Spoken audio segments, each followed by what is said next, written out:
Hello, everybody, and welcome to the Joffy Books page, where we're going to be interviewing T.J. Brearton on his newest novel, Her Perfect Secret. So without further ado, let's go and meet the author. Hello, I'm T.J. Brearton, and my book is called Her Perfect Secret. How would you describe your book in 3 words? The first thing that popped into my mind is tantalizing story question. The reason I thought tantalizing story question is really because that's why I wrote it. I wanted to write a book that put a question in the reader's mind, and they were compelled to resolve that question by reading the book. What inspired this book? I've written a lot of books that I guess you call them, you call my style seat of the pants, where I just have an idea and run with it.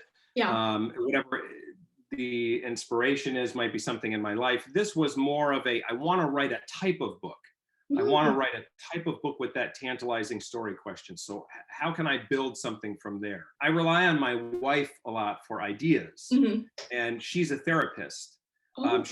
I want to stress she's never ever directly related any of her clients' lives to anything I've ever written, but we sort of suppose hypothetically about ideas, and I go from there. So we started thinking about somebody that had this real conflict of interest, a therapist that knew something, thought she knew somebody as a former patient, but was conflicted about whether or not she could share that information, even with her own daughter in this case. The idea is she sees someone she's sure she's treated years ago, so it's like 15 years before. There's somebody that she's sure that she's treated and treated for something. Well, she didn't really treat, she evaluated, because Emily Lindman, the psychologist who's the main character, she consults with police and occasionally to evaluate somebody. So the police have her evaluate this 8-year-old boy because they don't think that they're sure he's traumatized by something that happened. His father was murdered, and they don't think that he's coming forward with the whole story.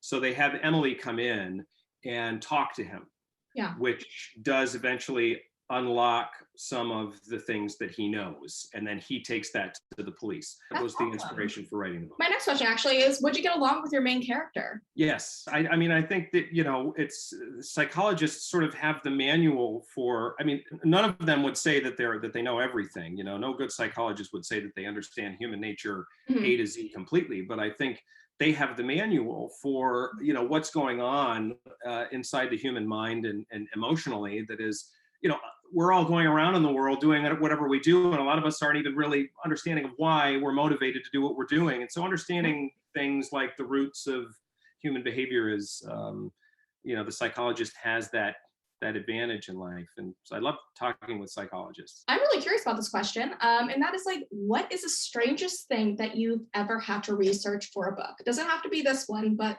for any book that you've written. I had one book that I had to research a woman's menstrual cycle. Yeah. Because I didn't know anything about a menstrual cycle. So, and this character is lost in the woods, and her and her partner were trying for a child, and I wanted her to be pregnant at some point while she was, or realized that she was pregnant at some point while she's out there in the woods, which further complicates things, obviously, and ups the ante. But I just needed to hone in on when she could have gotten pregnant and when she would know and all that stuff. Yeah. Despite having 3 kids of my own and being married, I have no idea about this stuff. So my last question is, what is your #1 best writing advice for aspiring authors? That's tricky because I think every writer is different. Every author is different. So what works for one author is not necessarily going to work for another author. For me, what's worked, I guess, and I say that in all humility, I'm not Stephen King, but I am able to write for a living, is that I've moved on from one project to another. I think some people get bogged down. And again, this could be a subjective, personal thing where somebody has more success by sticking with one project for many years. But I do think that dwelling on one writing project and spending 4, 5, 6 years tinkering away on that same project, you need to at some point cut loose and move on to another project, and then take what you've learned.